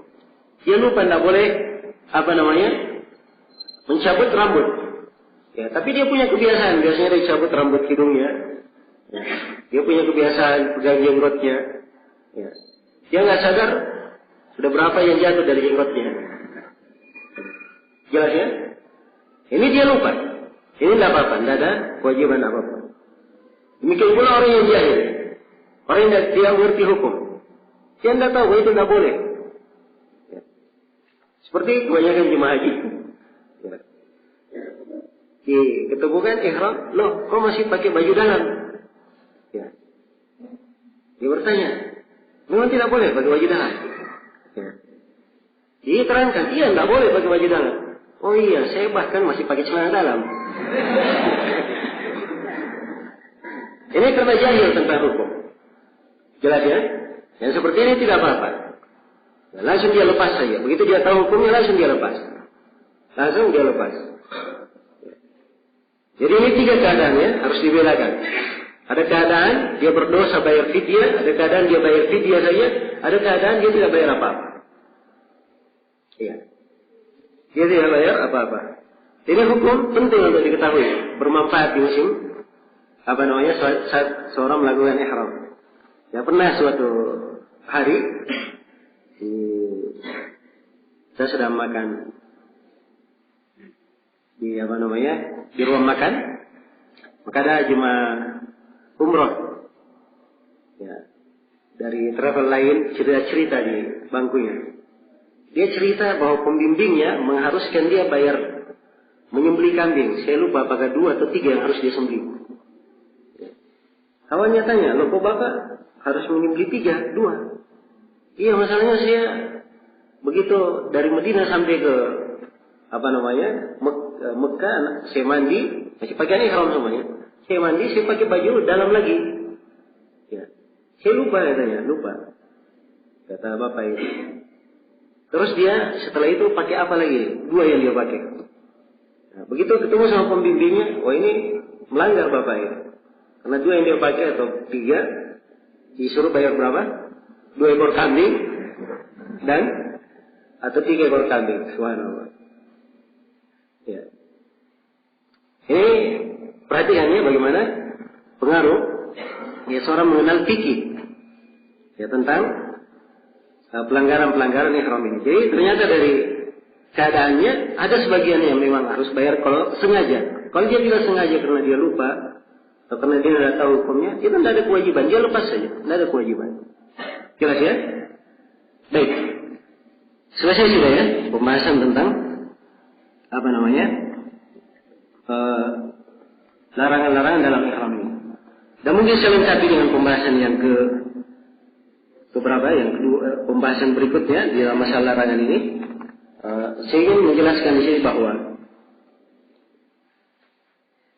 larangan ihram itu, ya, di dalam masalah membayar fidyahnya itu terbagi 4. Dalam masalah membayar fidyah, ada larangan ihram yang tidak ada fidyahnya sama sekali, yaitu akad nikah. Nah, siapa yang menikah atau melakukan akad nikah atau menikahkan, ini dia berdosa, tapi tidak membayar apapun. Tidak membayar apapun.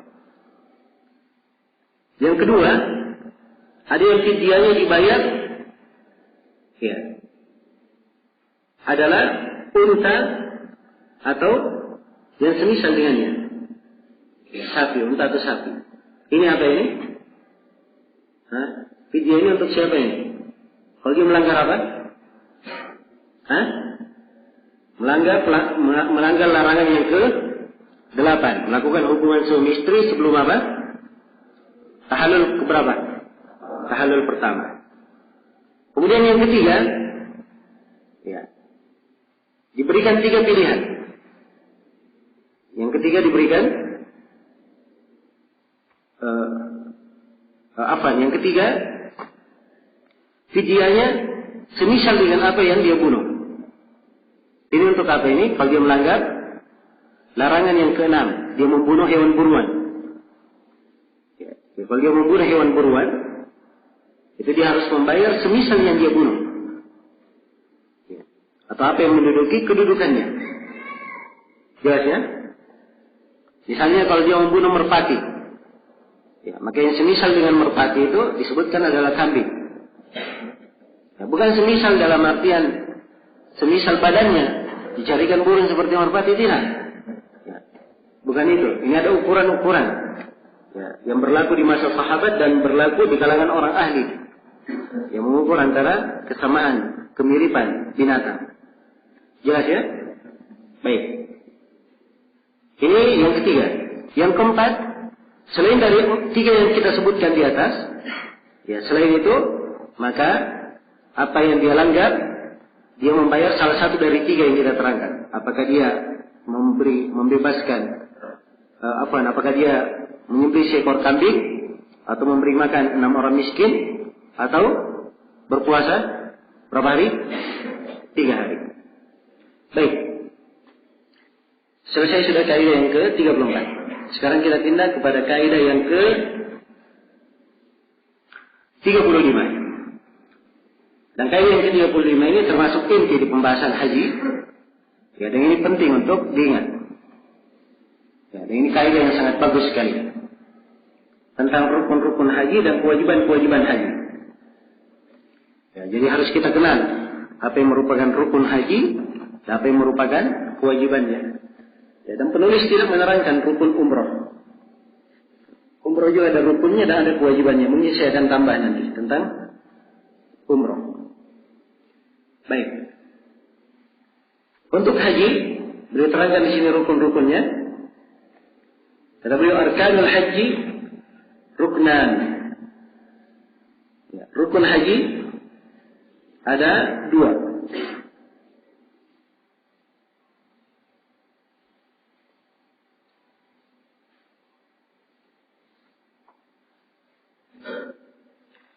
Kata beliau, arkanul hajj ruknan. Rukun haji ada 2. Yang pertama, al-waqf. Ya. Ini ditulis ya. dan biasanya dikenal dengan kata al-wukuf. Itu wukuf di Arafah. Wukuf di Arafah.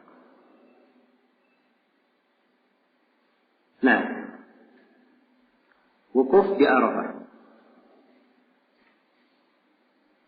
Yang kedua kata beliau wa tawaful ziarah dan tawaf kunjungan. Tawaf ziarah ini lebih dikenal dengan nama tawaful ifadah. Lebih dikenal dengan nama tawaf al-ifadah. Baik. Beliau hanya menyebutkan 2, di mana para ulama yang lain menyebutkan 4. Dari rukun haji. Ya, saya lengkapi saja 4 supaya semuanya menjadi terang, dan mungkin penulis di sini tidak menyebutkan karena sudah dimaklumi 2 yang lainnya. Yang pertama ini kan sedang haji, dia dalam keadaan ihram. Karena itu rukun haji adalah al-ihram. Rukun yang pertama ihram. Yang dimaksud dengan ihram adalah niatul dukhul fil hajj. Niat dia masuk dalam ibadah haji. Ya. Ini harus dibedakan ya. Di sini ada 2 hal. Kadang seorang penuntut ilmu samar membedakannya. Ya. Dia tidak bisa bedakan antara niat ihram, niat masuk ke dalam haji, dan ihram dari miqat. Ihram dari miqat. Kalau dia ihram dari miqat, itu hukumnya wajib. Ihram dari miqat. Jelas ya? Ya. Karena itu siapa yang ihram tidak di miqat, dia di Jeddah misalnya, dari Indonesia, dia tidak pakai pakaian ihram. Begitu sampai di Jeddah, dia tidak lewat miqat, langsung ihram di Jeddah. Maka ini dia sudah baca ihramnya. Ini rukun ihram ini. Ihram dari miqatnya yang dia tinggal. Hajinya syah. Jelas ya, hajinya syah. Tapi kalau dia tidak ihram, bermakna ihram niat masuk ke dalam nusuk, ini tidak syah hajinya. Sebab dia meninggalkan apa? Meninggalkan rukun. Jadi ihram adalah niat masuk ke dalam apa? Ihram. Ini merupakan rukun. Iya. Merupakan rukun. Dan dia adalah rukun karena Rasulullah SAW bersabda, innamal a'malu binniyat wa innamal likulli imri'in ma nawa. Ya. Dan Allah Subhanahu wa taala berfirman, al-hajju ashhurun ma'lumat. Faman farada fihinna al-hajja fala rafatha wa la fusuqa wa la jidala fil hajj. Haji itu adalah bulan-bulan yang dimaklumi. Siapa yang wajib padanya haji, tidak boleh ada rafat. Hubungan suami istri tidak boleh ada kefasikan dia lakukan. Tidak boleh pula berdebat, maksudnya dengan debat yang batil dan tidak baik di musim haji. Nah, ini rukun yang pertama. Rukun yang kedua adalah wukuf di Arafah. Ini disebut oleh penulis di sini ya. Wukuf di Arafah. Baik. Wukuf di Arafah dia rukun haji. Karena Rasulullah SAW bersabda, al-hajju Arafah. Haji itu adalah apa? Haji itu adalah wukuf di Arafah. Iya. Dia adalah inti dari haji. Kapan wukuf di Arafah tidak dilakukan, maka batal hajinya. Ya, dan Allah Subhanahu wa taala berfirman, "Fa idza afadtum min Arafatin fadhkurullaha 'inda al-masy'aril haram." Apabila kalian telah keluar dari Arafah, maka ingatlah Allah Subhanahu wa taala di sisi Masy'aril Haram, dan Masy'aril Haram ini di Musdalifah. Baik. Jadi rukun yang kedua, wukuf di Arafah. Dan wukuf di Arafah itu ya waktunya pada tanggal 9 Dzulhijjah. Waktu wajibnya dia harus ada di Arafah. Iya. Dia harus ada di Arafah. Ya. Sebelum terbitnya fajar subuh di hari ke-10. Jadi waktunya luas dari tergelincirnya matahari di tanggal 9 sampai terbitnya fajar subuh di tanggal berapa? Tanggal 10. Ya. Cuman bagi siapa yang datang ke Arafah sebelum matahari terbenam, dia sampai di Arafah misalnya jam 2 siang. Ya. Ini sebelum matahari terbenam tentunya. Jadi siapa yang masuk ke Arafah sebelum matahari terbenam, dia wajib tinggal di Arafah sampai matahari terbenam. Nanti setelah matahari terbenam baru boleh dia berangkat. Ya, ini kewajiban yang lain akan diterangkan nanti oleh penulis. Di kewajiban haji. Jelas ya? Adapun Arafahnya sendiri, dia di Arafah walaupun sedikit, sebentar, sejenak. Ya. Walaupun sejenak. Jelas ya? Walaupun dia sejenak di Arafah, dia misalnya di malam hari, dia terlambat datang. Bagian ramai. Terlambat jam 9 malam baru dia datang. Dia datang jam 9 malam di Arafah, dia hanya duduk sebentar. Setelah itu langsung jalan. Ini boleh, tidak ada masalah syah. Sebab dia sudah wukuf di Arafah. Ya, dan dulu di fikih haji dahulu, disebutkan nanti kata ada seorang yang haji dibawa terbang oleh guru. Ya. Dia lewat di Arafah. Ya, maka itu sudah dianggap syah haji. Jelas ya? Dianggap syah haji. Subhanallah mereka pikirkan dari dulu. Ya. Dan sekarang, ya itu memungkinkan orang melakukannya. Jelas ya? Baik. Jadi yang dimaksud dengan wukuf di Arafah. Dan ini rukun yang kedua. Rukun yang ketiga, ya, adalah tawaf al-ifadah. Dan di sini penulis membahasakan dengan tawaf az-ziyarah. Ya, tawaf ifadah ini dia adalah rukun. Nah, di dalam Al-Quran dikatakan wal yatawafu bil baitil atiq. Nah, dia tawaf di Baitul Atiq, di Ka'bah. Dan di kejadian Sofia, begitu Sofia haid, Rasulullah SAW bersabda, ahabisatunahi, apakah Sofia ini akan menahan kita? Hanya Sofia istri Nabi kan ikut haji. Kalau beliau belum tawaf ifadah, artinya Nabi akan menunggu sampai Sofia suci hingga beliau selesai tawaf ifadah. Ini menunjukkan bahwa tawaf ifadah tidak boleh ditinggalkan. Tidak boleh ditinggalkan. Siapa yang ditinggalkan maka akan batal hajinya. Ya, karena itu kemarin saya sebutkan bahwa perempuan yang mengkhawatirkan dia akan haid, padahal kalau dia haid, dia pasti tidak bisa menunggu, akan ketinggalan pesawat, ditinggal oleh jemaah. Ya. Dan itu tidak memungkinkan. Boleh dia minum minuman untuk menahan menahan haidnya. Ya, bahkan di sebagian pembahasan ulama kita, ya, tentang masalah dia sudah terlanjur haid dan dia tidak ada kemungkinan untuk menunggu, dia harus ikut. Ya, maka sebagian ulama ada yang membolehkan dia untuk tawaf ifadah saja. Setelah itu dia pulang. Dia niatkan tawaf ifadah sekaligus tawaf wada. Ya, dan ini sih mendapat punya banyak mubarrir yang baik, hal yang menguatkannya. Dan saya kira itu adalah hal yang di masa ini kadang seseorang ya harus memfatwakan dengan fatwa yang seperti itu. Ya, saya lupa sekarang dari ulama besar kita di masa ini yang memfatwakannya. Baik. Jadi secara umum ya ingin saya terangkan di sini bahwa tawaf ifadah dia adalah rukun haji. Ya. Kemudian yang keempat adalah sa'i antara Safa dan Marwah. Sa'i antara Safa dan Marwah. Nah,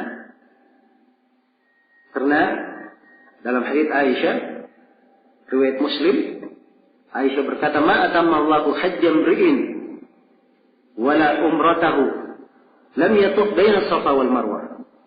Tidaklah Allah menyempurnakan haji seorang, tidak pula menyempurnakan umrahnya kalau dia tidak tawaf. Maksudnya tidak sa'i antara Safa dan Marwah. Ya.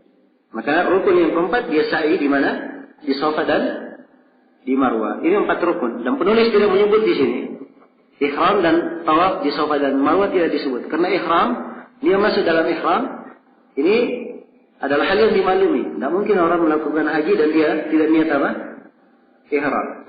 Ya, dan dia tidak sebut sa'i, karena biasanya kalau sudah disebut tawaf, ikut juga sa'inya. Ya, tapi kalau ingin detailnya, begitu tadi detailnya. 4. Rukun haji ada berapa? Ada 4. Yang pertama, ihram, yaitu niat masuk ke dalam nusuk. Kemudian rukun yang kedua, wukuf di Arafah. Rukun yang ketiga, Tawaf ifadah, dan rukun yang keempat sa'i antara Safa dan Marwah. Baik. Kemudian kata beliau, wajibatuhu sab'ah. Sekarang kewajiban-kewajibannya. Ya. Kewajiban ihram ada 7 disebut oleh penulis di sini. Nah, ada 7 dari kewajiban ihram. Yang pertama kata beliau, al-ihramu minal miqat. Dia diharuskan ihram dari miqat. Diharuskan ihram dari miqat. Jadi sudah berlalu bersama kita hadits Ibnu Abbas di mana Nabi sallallahu alaihi wasallam menjadikan hal tersebut sebagai taukid. Ya. Sebagai taukid bahwa harus lewat di miqat. Ya, dan itu menunjukkan kewajibannya. Kemudian yang kedua dari rukun atau dari kewajiban haji, wal wukuf ila al-lail. Dia wukuf di Arafah sampai di malam hari. Maksudnya di sini wukuf di Arafah sampai di malam hari adalah dia wukuf sampai terbenamnya matahari, sampai terbenamnya matahari. Dan ini diterangkan dalam hadits Urwah ibn Mudarris. Iya. Jelas ya? Ini rukun yang kewajiban yang keberapa? Kewajiban yang kedua. Jadi tentang Arafah ini ada 2 sudut yang perlu diperhatikan ya, kembali saya ulangi. Jadi kalau waktu wukufnya itu sebenarnya panjang. Dari matahari tergelincir sampai terbitnya fajar subuh di hari ke-10. Ini waktunya panjang. Tapi kalau dia masuk sebelum matahari terbenam, dia kena kewajiban. Kewajibannya apa? Dia harus tinggal di Arafah sampai matahari terbenam. Ini yang disebut oleh penulis di sini. Ya. Dia harus tinggal di Arafah sampai matahari terbenam. Nah. Iya. Jadi dimudahkan ya, dimudahkan. Tentunya cuaca suasana malam ya bisa dilihat ya di sore hari. Dan di Arafah sendiri biasanya oleh pemerintah diberi tanda. Ya, kalau sudah terbenam matahari, tanda sirine atau yang semisal dengannya sudah diberi tanda. Iya. Baik.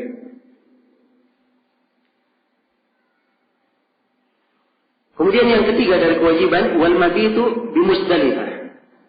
Bermalam di Musdalifah. Iya. Bermalam di Musdalifah. Dan bermalam di Musdalifah ini dari kewajiban. Sebab Nabi sallallahu alaihi wasallam menekankan tentang makna ini. Ya, dan ini juga diantara hal yang diterangkan dalam hadits Urwah ibn Mudarris. Nah, bahkan Syekh Al-Albani rahimahullah, beliau punya pendapat bahwa bermalam di Musdalifah itu hukumnya rukun dari rukun haji. Itu pendapat Syekh Al-Albani ya. Walaupun kebanyakan ulama tidak berpendapat seperti itu. Dan insyaallah pendapat kebanyakan ulama lebih tepat. Ya, bahwa dia bukan rukun, tapi masuk di kewajiban. Masuk di kewajiban haji. Kemudian yang keempat, wal mabitu di Mina. Yang keempat dia bermalam di Mina. Ya, maksudnya dia bermalam di Mina di hari-hari tasyrik. Tanggal 11, 12 dan 13 dia wajib bermalam di situ. Yang mulai dari tanggal 11 atau kalau kita lebih detailkan di tanggal 10, 11, 12 ya dia bermalam. Dan kalau dia ingin tambah nafar kedua, dia sampai tanggal 13. Dia wajib berada di Mina, bermalam di malam hari di Mina. Kalau di siang hari dia mau keluar ke Mekah tidak ada masalah. Tapi di malam hari dia harus bermalam di mana? Dia harus bermalam di Mina. Iya. Ini termasuk kesalahan orang yang haji. Ada yang dia bermalamnya tidak di Mina, tapi dia bermalam di Aziziyah. Karena Aziziyah ini ya tempat yang paling dekat dari pelemparan jamrah. Bermalam di sana. Dan itu bukan wilayah Mina. Ya, karena itu tidak dibenarkan bermalam di situ. Baik. Wal mabit di Mina. Ini kewajibannya dan dia mabit di Mina. Ya, kecuali kalau misalnya di Mina dia ada kegiatan, ya, harus dia berada di Mekah. Seperti Al-Abbas bin Abdul Muttalib di musim haji, beliau memberi minum orang-orang jemaah haji, maka beliau tidak bisa bermalam di Mina. Nabi memberikan udzur. Ya, dan sama seperti sekarang ini, ada sebagian dari orang-orang di jemaah haji, di musim haji, ditugaskan khusus untuk berada di wilayah Mekah. Apakah dia pembimbing, pembina, atau dia seorang yang punya tanggung jawab berkaitan dengan Mekah. Maka dia ada udzur, tidak ada masalah dia tidak bermalam di Mina. Baik. Kemudian yang kelima dari kewajiban ar-ramyu, melempar. Dan yang dimaksud dengan melempar di sini dua, melempar jamratul aqabah, ya, dan melempar jamrah 3 jamrah pada hari-hari tasyrik. Melempar 3 jamrah pada hari-hari tasyrik. Ya. Jamrah itu ada 3. Kalau kita datang dari Musdalifah menuju kepada pelemparan jamrah, kita akan temukan 3 tiang pelemparan. Ya. Tiang pelemparan pertama itu disebut dengan jamrah sughra. Sughra. Pelemparan yang kedua itu disebut wusta. Dan yang terakhir itu disebut jamrah al-aqabah. Jelas ya? Itu yang paling terakhir. Yang paling terakhir ini yang dekat ke wilayah Mekah. Sebab setelahnya kalau kita sudah keluar dari jamrah aqabah, ya sisa belok kiri itu sudah terus keterowongan mengantar kemana? Ke Ka'bah. Ya. Dan jamrah sughra ini dia jamrah yang paling dekat. Dia dobitnya jamrah sughra ini nanti yang paling dekat ke arah Masjid Al-Khair, paling dekat. Ya. Baik. Di tanggal 10 yang dilempar jamrahnya cuma 1. Hanya jamrah apa yang dilempar? Jamratul Aqabah saja di ujung terakhir itu saja yang dilempar. Ya, dalam pemerintah sekarang dia lebih banyak pengalamannya dari sebelumnya. Sebab saya waktu di musim haji tahun 98 itu 3 jamrah ini dibuka semuanya. Ya, jadi banyak orang nggak tahu 3-3-nya dilempar pada tanggal 10. Padahal yang dilempar cuma yang di ujung saja. Ya.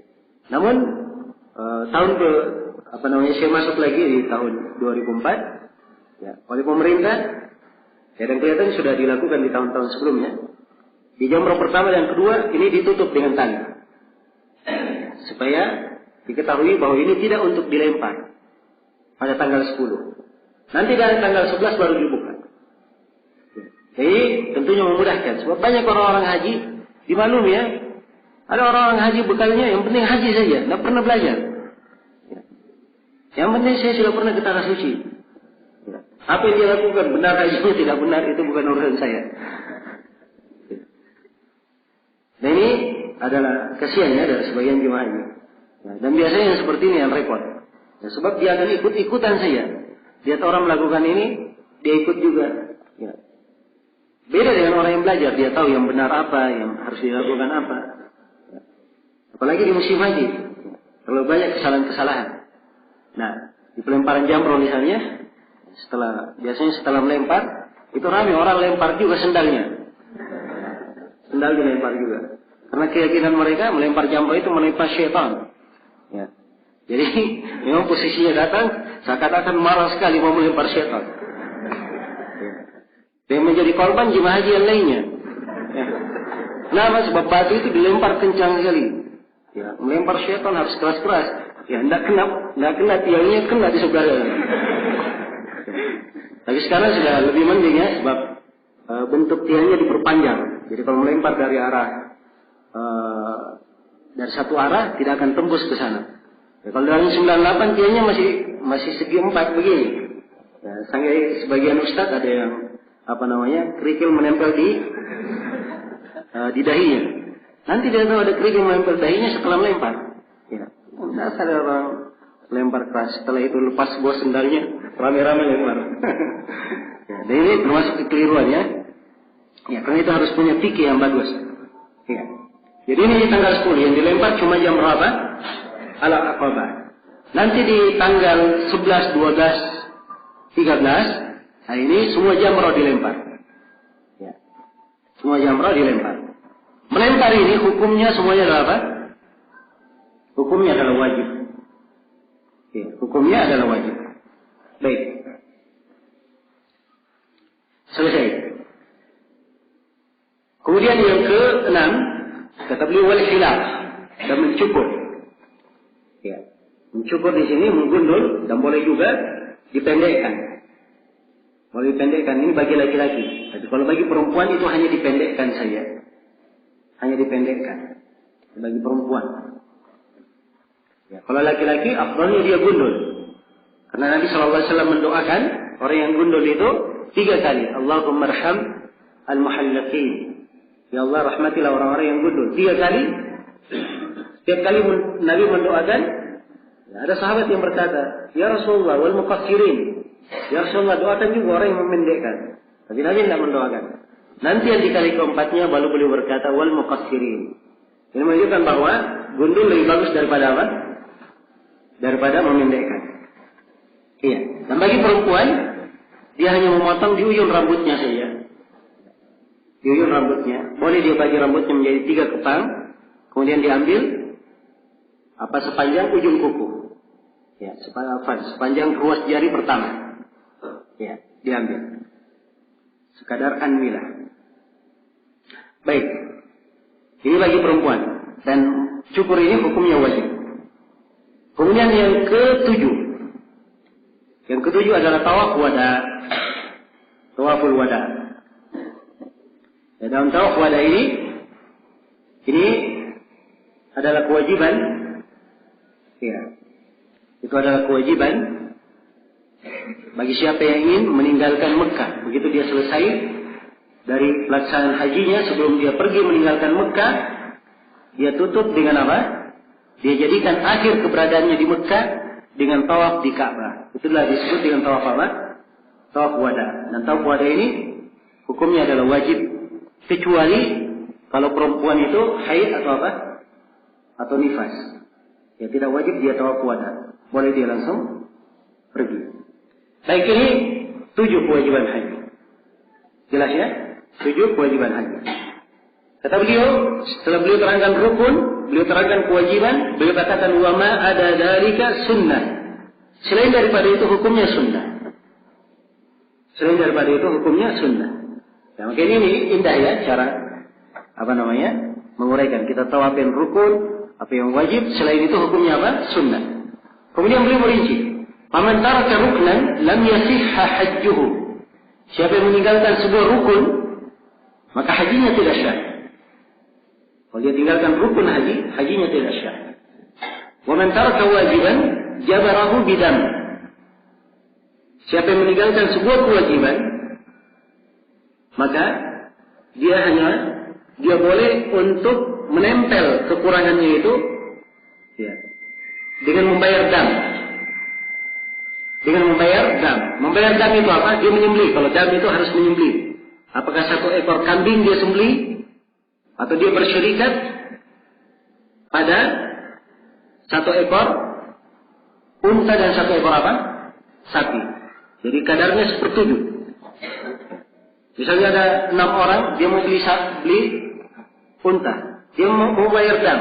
Dia ikut bersama 6 orang ini sehingga menjadi berapa? Jadi 7 orang. Tidak apa-apa. Itu syah membayar dam. Jelas ya? Jadi boleh 1 ekor kambing atau 1/7 unta atau 1/7 apa? 1/7 sapi. Ya. Dia harus disembelih di Mekah. Dan harus dibagikan untuk fakir miskin di Mekah. Tidak boleh sama sekali diambil. Ya beda ya dengan sembelihan untuk apa? Haji tamattu. Haji. Kalau orang sudah umrah, kemudian dia tahallul, kemudian haji, maka setelah itu ketika dia menyembelih, itu disebut haji namanya. Haji ini boleh dia makan sebagian. Ya, boleh ada yang dia hadiahkan, boleh dia apa? Dia sedekahkan. Ya, boleh ada yang dia makan. Tapi berbeda dengan dam. Dam ini tidak boleh ada yang dia makan. Semuanya harus disedekahkan kemana? Ke fuqara. Jelas ya? Baik, ini kalau dia meninggalkan kewajiban. Kemudian kata beliau, "Wa man taraka sunnatan fala syai'a 'alaihi." Siapa yang meninggalkan yang disunnahkan, tidak ada kewajiban apapun terhadapnya. Baik, selesai sudah ya penjelasan tentang kaidah kewajiban rukun haji kewajiban haji dan sunnah-sunnahnya. Jadi rukunnya ada 4, kewajibannya ada berapa? Ada 7. Selain itu hukumnya apa? Sunnah.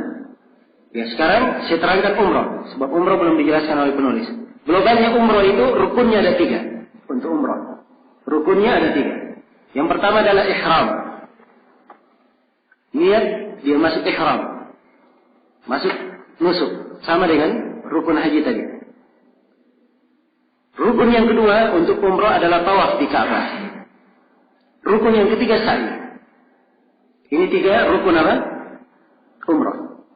Dan kewajiban umrah ada 2. Kewajiban umrah ada 2. Kewajiban yang pertama untuk umrah,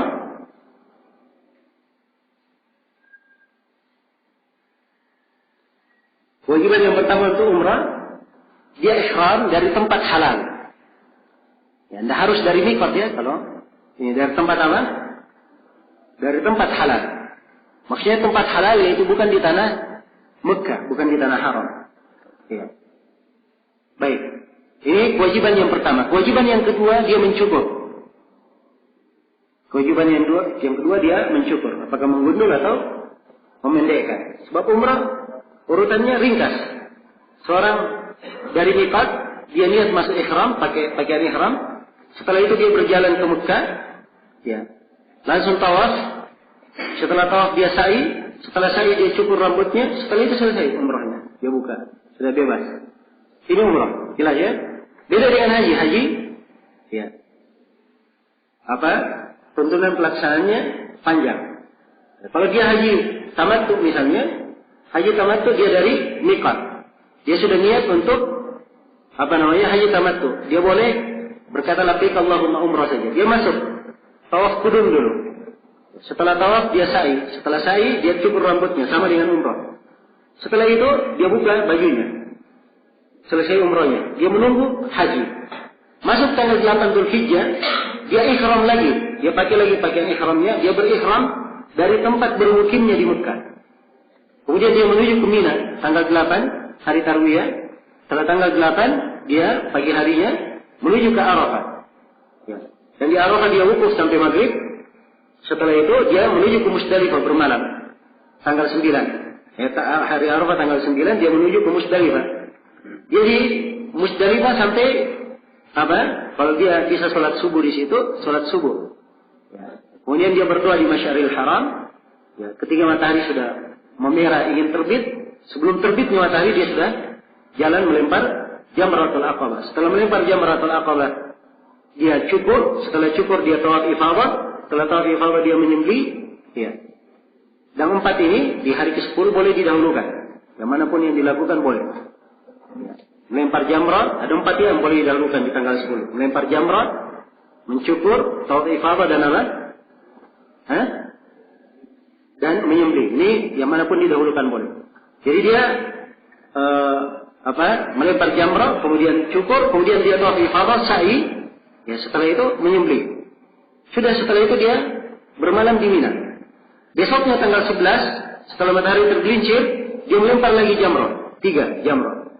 Setelah itu dia pulang ke tempat mukimnya di Mina, dia tinggal tunggu sampai tanggal 12. Dia melempar lagi, kalau tanggal 12 dia ingin langsung pulang ke Mekah boleh. Itu disebut nafar awal.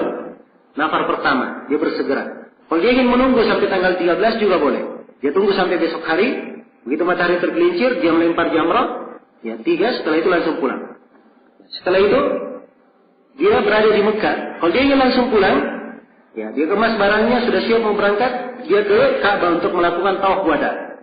Setelah melakukan tawaf wada, langsung pulang. Jelas ya? Ini urutan haji. Untuk haji tamattu. Nah, kalau haji qiran dan haji saja itu lebih mudah. Itu lebih mudah. Nah, jelas ya? Kalau haji qiran sama dengan yang kita terangkan tadi. Cuman bedanya, ya mereka setelah sa'i di umrah yang pertama, yaitu tidak ada cukur rambut. Masih tetap pakaian ihram sampai nunggu hari ke-8. Tetap pakai pakaian ihram. Jelas ya? Ya. Kalau dia niatnya haji ifrat itu untuk haji saja. Jadi dia datang langsung menunaikan manasik hajinya. Baik, ini secara global ya, penjelasan tentang kaifiat haji dan umrah. Dengan ini kita sudah selesai di pembahasan haji dan umrah. Ya. Kaidah yang ke-36 insyaallah taala kita lanjutkan nanti di sesi berikutnya. Untuk sementara saya cukupkan di sini. Subhanakallahumma wa bihamdik, asyhadu an la ilaha illa anta, astaghfiruka wa atubu ilaik. Walhamdulillahirabbil alamin.